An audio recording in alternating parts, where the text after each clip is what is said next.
और ईमान ना तोड़े।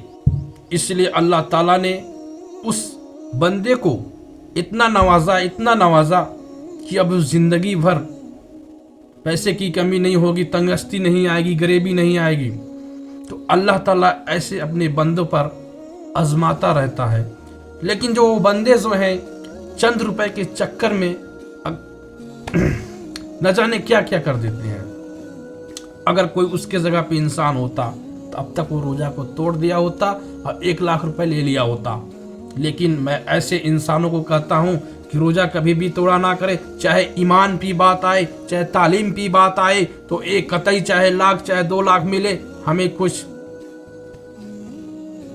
नहीं पढ़ने वाले, हमें लालच में नहीं आना है। तो हमारे अल्लाह ताला रब्बुल इरशाद फरमाते हैं, अगर हमारे बड़े बुजुर्ग हैं, हमारे मुसलमान भाई हैं, हमें 5 वक्त की नमाज पढ़ना पाबंद है। दूसरी बात, अगर रमजान का महीना है, रमजान में है, रोजा रखें और कुरान की तिलावत करें, झूठ ना बोले, अपने माँ बाप की सेवा करें, बूढ़े माँ बाप को जो खासतर बिस्तर पे पड़े हैं उनकी बातों को माने।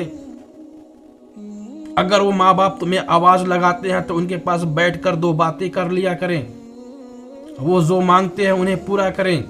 ऐसे नहीं कि माँ चिल्लाती रही, कान में लगा लिए हैं ईयरफोन और चलते बने, बात को सुन रहे हैं लेकिन नजरअंदाज कर रहे हैं। तो ऐसे बंदों पर अल्लाह ताला कभी भी खुश नहीं होता। तो मैं कहता हूं, अगर तुम्हारे माँ बाप बूढ़े हैं, तुम्हारी माँ बाप को सेवा करना फर्ज है, उनकी सेवा करो, उनकी खिदमत करो।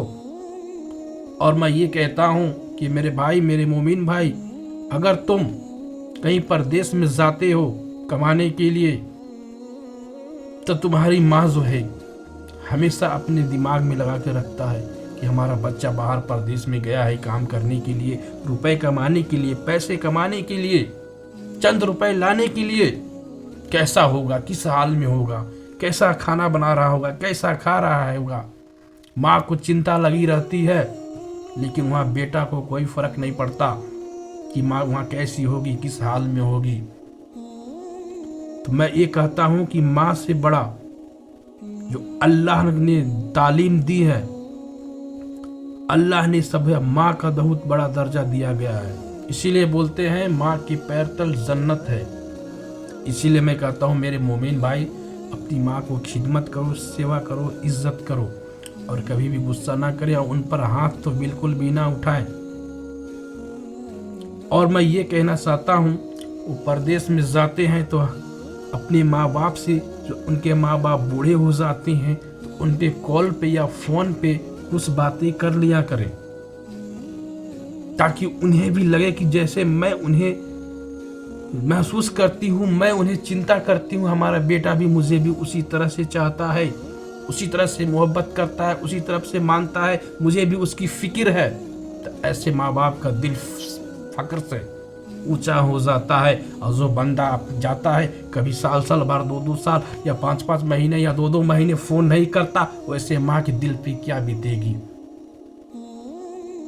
तो मैं ये कहता हूँ मेरे भाई, अगर तुम परदेश में हो तो अपने माँ बाप पर हफ्ते में, 15 दिनों में, 10 दिनों में, जब भी समय मिले कॉल कर लिया करो, बातें कर लिया करो और माँ से हाल चाल पूछ लिया करो।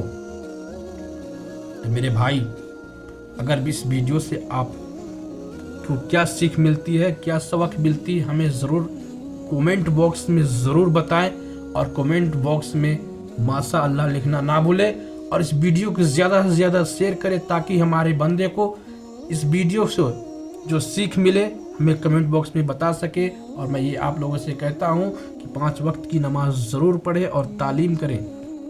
अपने माँ बाप को तो कभी भी ना भूले मेरे भाई, क्यों कि माँ बाप ने जन्म दिया है, माँ बाप ने बचपन में इतनी मेहनत से, इतनी परेशानियां से, इतनी कठिनाइयों से पाला पोसा है, और आज तुम उनकी बात नहीं सुनते, उन्हें मारते हो, उन्हें गालियां देते हो, उन्हें धक्के मार के घर से बाहर निकाल देते हो बुढ़ापे में दर की ठोकरें खाने के लिए। तो ऐसा कभी नहीं करे, क्योंकि माँ होती है। इसीलिए मैं बोलता हूँ मेरे भाई, माँ की अजाब से कोई बच नहीं पाया, माँ की बातों में जो माँ ने दुआ दे दी तो कामयाब हो जाओगे, अगर माँ के आंख से आंसू निकल जाते हैं तो तुम बर्बाद हो जाओगे। तो इसीलिए मैं बोलता हूँ मेरे भाई, कभी भी अपनी माँ की आंख में आंसू ना आने दे, कभी भी अपनी माँ को परेशानियां में ना आने दे। मैं यही कहता हूँ, मैं ये कहता रहूँगा।